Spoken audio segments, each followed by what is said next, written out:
Kanye West did not simply arrive, he was forged. He was a producer first. His soundscapes became legendary. He crafted beats for Rockefeller Records. Jay-Z's The Blueprint carried his sonic signature. This was 2001. The industry noticed. A new architect was building. His foundations were strong. His vision was already taking shape, brick by sonic brick. But a producer's chair was not enough. West had his own stories to tell. He wanted the microphone. He had rhymes. He had a perspective. Many doubted him. He wasn't the typical rapper mold. He wore pink polos, not oversized jerseys. He spoke of insecurities, not just street bravado. This difference was his strength. It would become his calling card. A near-fatal car accident in 2002 changed everything. It fueled his determination. His jaw was wired shut. He rapped through the wire with his mouth still healing. This became an anthem of resilience. The College Dropout was released in 2004. The title itself was a statement. It challenged societal norms. It was undeniably Kanye. He had arrived not as a guest, but as a new power. The College Dropout did more than just sell records. It shifted the tectonic plates of hip-hop. The album was a critical darling. It won awards. It resonated with a generation. It spoke to the anxieties and aspirations of young people. It made it okay to be different. It made it cool to be smart. Kanye West was no longer just a producer. He was a voice. A very loud, very distinct voice that refused to be ignored. His impact was immediate and profound. The album's influence was far-reaching. It opened doors for a new wave of artists. Artists who didn't fit the conventional mold. Artists who valued introspection and creativity. West's use of sped-up soul samples, a style he dubbed chipmunk soul, became widely imitated. His lyrical themes broadened the scope of mainstream hip-hop. He was, in essence, reprogramming the genre's DNA. He was making it more inclusive, more relatable. He was always confident. Some called it arrogance. But this self-belief was a crucial part of his persona.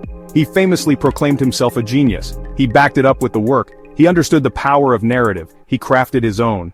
The college dropout who schooled the industry. This narrative resonated. It was part of the revolution he was leading. By 2007, Kanye West was a certified superstar.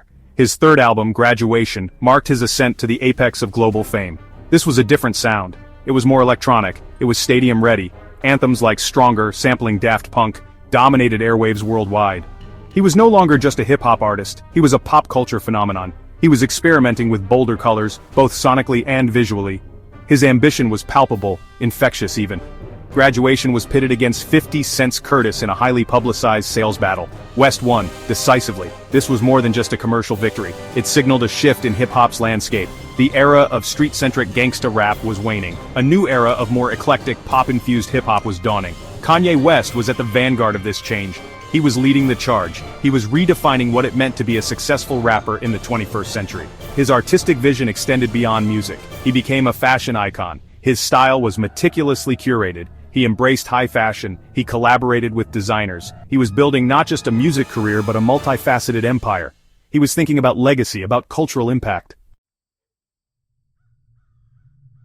Then tragedy struck. In November 2007, Kanye West's mother, Donda West, died. She was his anchor, his confidant, his biggest supporter.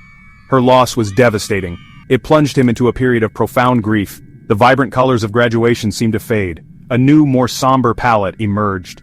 The pain was raw. It was inescapable. It would fundamentally alter the trajectory of his life and his art. The result was 808s and Heartbreak, released in 2008. It was a stark departure from his previous work. It was minimalist. It was melancholic. It was drenched in auto-tune. He wasn't rapping much. He was singing. He was crooning about loss, loneliness, and alienation. The album was polarizing. Some critics didn't understand it. Some fans missed the old Kanye, but it was undeniably honest. It was a portrait of a man grieving in public, using his art as a conduit for his pain. This album, born from immense personal suffering, became incredibly influential. It paved the way for a new generation of emotionally vulnerable hip-hop and R&B artists. Drake, The Weeknd, Kid Cudi, they all owe a debt to 808s and Heartbreak. West had once again, unintentionally perhaps, redefined the soundscape. He turned his personal anguish into a new artistic language, a language of sorrow. After the raw, minimalist grief of 808s and Heartbreak, Kanye West retreated. He licked his wounds, he regrouped, he then re-emerged with what many consider his magnum opus, My Beautiful Dark Twisted Fantasy in 2010. This was not an album, it was an event. It was a sprawling, ambitious, and opulent production. It was a maximalist response to a period of intense public scrutiny and personal turmoil. He was confronting his demons head-on, transforming them into high art. The album was a culmination of everything he had done before, yet it sounded entirely new. It was a complex tapestry of sounds, themes, and emotions. It explored fame, excess, self-doubt, and the price of genius. Guest appearances were plentiful, from Rihanna to Elton John. Each track was meticulously crafted. It felt like a film, a grand cinematic statement. He was not just making songs, he was building worlds. Worlds that were both beautiful and deeply unsettling. My Beautiful Dark Twisted Fantasy received universal critical acclaim. It was hailed as a masterpiece. It topped countless year-end lists. It seemed to silence even his harshest critics, at least for a while. It was a testament to his resilience. It was proof of his undeniable talent. The next chapter saw Kanye West merge his world with another cultural force. He married Kim Kardashian in 2014. This union was a media sensation. It catapulted both of them into an even higher stratosphere of celebrity. They became one of the most photographed, most talked about couples on the planet. Their lives were a constant source of fascination for millions. This was no longer just about music or fashion, it was about a lifestyle brand, a dynasty in the making. Alongside his personal life, his business acumen flourished. The Yeezy fashion empire became a colossal success. His collaboration with Adidas for Yeezy sneakers created a frenzy. The shoes were highly coveted. They sold out instantly. They commanded huge resale prices. This venture transformed him into a billionaire. He had conquered the music world. Now, he was conquering the fashion world. His Midas touch seemed to extend to everything he pursued. He was building an empire, piece by lucrative piece. Spirituality also became a more public aspect of his life. He initiated his Sunday service performances. These were gospel-infused musical gatherings. They featured choirs and reinterpretations of his songs. They attracted celebrities and generated significant buzz. It was another facet of his complex persona.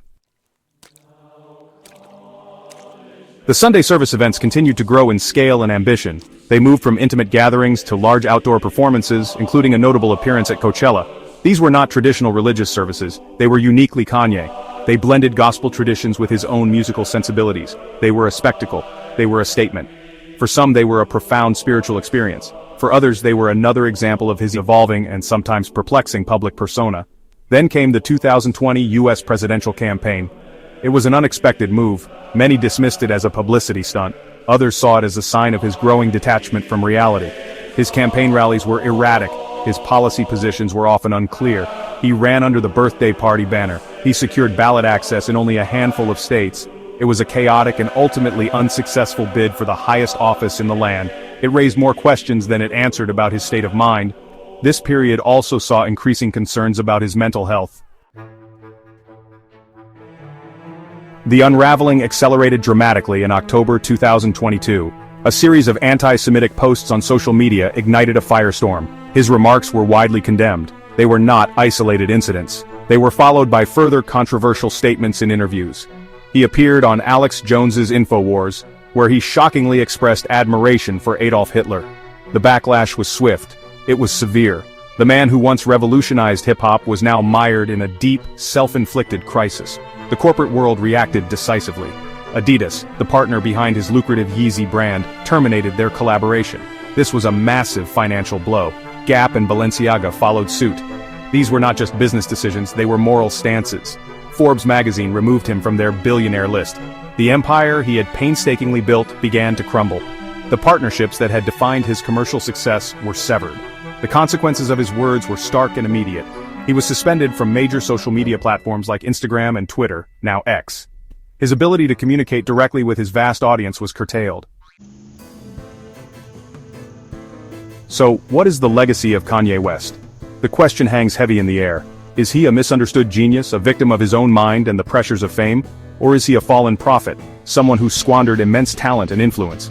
Perhaps he is a narcissist, consumed by his own ego, unable to see the damage he inflicted. The answers are not simple. They are as complex and contradictory as the man himself. His story is a cautionary tale. The public and media narrative has shifted dramatically. The adulation has largely been replaced by condemnation. The fascination remains, but it is now tinged with a sense of sorrow, anger, or bewilderment. Can his musical contributions be separated from his personal conduct? Should they be? These are the debates that now surround his name. His early work remains groundbreaking, its influence is undeniable, but his later actions have cast a long, dark shadow over his entire career. The future is uncertain. Will he rise again? Can he find a path to redemption both personally and professionally? Or will he remain a controversial, marginalized figure? The music industry has a short memory for some, but the wounds he inflicted are deep. The trust he shattered may be irreparable. The path back, if one exists, will be arduous. It will require more than just new music. It will require a profound reckoning. Kanye West's story is not yet over. The world watches, wondering what the next verse will bring.